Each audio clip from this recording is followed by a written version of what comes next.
வணக்கம். ஆகாஷ்வாணி புதுச்சேரி செய்திச் சுருக்கம் வாசிப்பவர் இசையமுதா. இன்று உலகம் முழுவதும் உலக சுகாதார தினம் கொண்டாடப்படுகிறது. இந்த ஆண்டின் கருப்பொருளானது ஆரோக்கியத்திற்காக ஒன்றிணைவோம் மற்றும் ஆரோக்கிய அறிவியலுடன் துணை நிற்போம் என்பதாகும். இந்த நிகழ்வில் மற்றவர்களுக்கு சேவை செய்வதற்காக அயராது தங்களை அர்ப்பணித்துக் கொண்டு ஆரோக்கியமான பூமியை உருவாக்க பாடுபடும் அனைவருக்கும் பிரதமர் திரு நரேந்திர மோடி நன்றி தெரிவித்துள்ளார். சுகாதார அமைப்புகளை வலுப்படுத்தவும் ஒவ்வொரு தனிநபரின் நல்வாழ்வுக்கு முன்னுரிமை அளிக்கவும் அனைவரும் ஒன்றிணைந்து செயல்பட வேண்டும் என்று சமூக ஊடக பதிவில் அழைப்பு விடுத்தார்.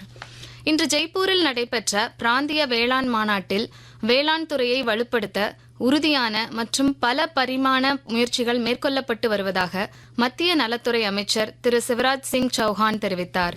விவசாயிகள் நலத்திட்டங்களின் பயன்களை நேரடியாக மற்றும் வெளிப்படையான முறையில் பெறுவதற்கு விவசாய அடையாள அட்டைகளை ஒரு இயக்கமாக செயல்பட்டு மாநிலங்கள் உருவாக்க வேண்டும் என்று அவர் கேட்டுக்கொண்டார். நாளை முதல் 3 நாள் பயணமாக வெளியுறவு செயலாளர் திரு விக்ரம் மிஸ்ரி அமெரிக்காவின் வாஷிங்டனுக்கு செல்கிறார்.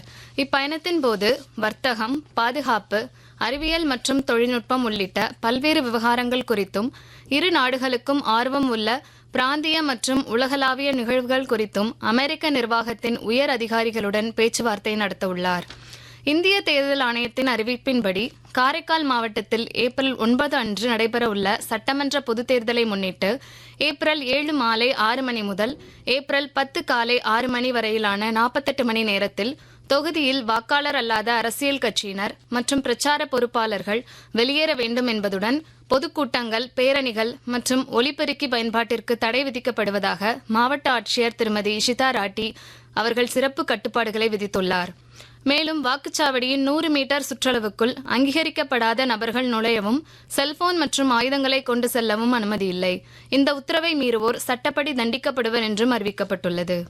இத்துடன் இந்த செய்திச் சுருக்கம் நிறைவு பெறுகிறது.